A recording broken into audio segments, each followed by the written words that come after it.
Եվ երբ աղոթքի կանգնեք, եթե մեկի դեմ որևէ բան ունեք, ներեք, որպեսզի ձեր հայրն էլ, որ երկնքում է, ձեզ ների ձեր հանցանքները, որովհետև եթե դուք չներեք, ձեր երկնավոր հայրն էլ չի ների ձեր հանցանքները։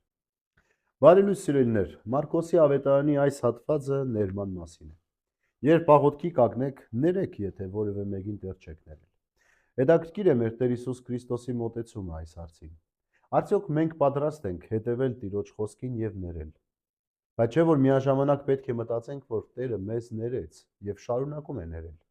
Ինչ է խնդիրը հետեւաբար։ Ինչն է մեզ խանգարում, որ մենք չենք կարող ներել։ Առաջին խանգարող հանգամանքը հպարտությունն է, որովհետև մեզ թվում է, որ մենք ավելի լավն ենք, ինչու պետք է մենք ներենք, չէ որ ինքն է սխալը, դիմացինն է սխալ եղել։ Տեր Հիսուս Քրիստոս կարող է ասել, որ ես ինչպես եմ ձեզ ներում, իմանալով, որ դուք սխալ եք,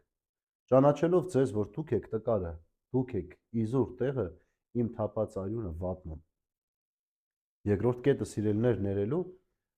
այն է, որ մենք չենք կարող հասկանալ, թե ինչքան մեծ արժեք ունի սերը մեր կյանքի մեջ։ Եվ Տերը մեզ սիրում է։ Եթե չսիրեր, չէր գնա ինքնազոհաբերման, հանուն մեզ։ Հետևաբար սերը դա զոհողություն է եւ պատրաստակամություն, ինչ որ մի ձևով քայլ անել դեպի եղբայրը, դեպի մոլորված եղբայրը։ Բնականաբար ներելով չես վերադառնում հին փոխհարաբերությանը, բայց կարողանում ես քո սրտի մաքրությունը եւ մտքի խաղաղությունը վերականգնել։ Կարողանում ես ինչ-որ ձևով հասկանալ, որ դիմացինն էլ մարդ է տկար եւ նա էլ կարող է սխալվել, ինչպես մի օր դու կարող ես սխալվել։ Եվ այս գիտակցության մեջ մարդը դադարում է նաեւ դատելուց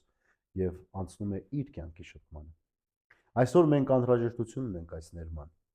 Ինչ արժի այն աղոթքը, որ մաքուր խլժով արված չէ։ Ինչ արժի այն աղոթքը, որի մեջ կա կեղծավորություն։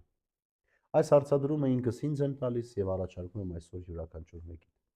Փորձենք ներել, հասկանալով ներել, ոչ թե թողնելով դիմացինին, որ մեղքի մեջ մնա, ներենք եւ օգնենք կամ ուղղորդենք կամ հորդորենք կամ խրատենք կամ հանդիմանենք, որպեսզի շտկվի։ Այնպես որ ներելու հետ ճանապարհներ կան եւ այդ ճանապարհները պետք է արդար լինեն, որպեսզի մեր աղոթքն էլ այդ ներման գաղափարի մեջ ավելի ջերմ լինի եւ ավելի լավը։ Բարի եւ խաղաղ օր ձեզ բոլորիդ։ Աստված օրհնի ամենքից։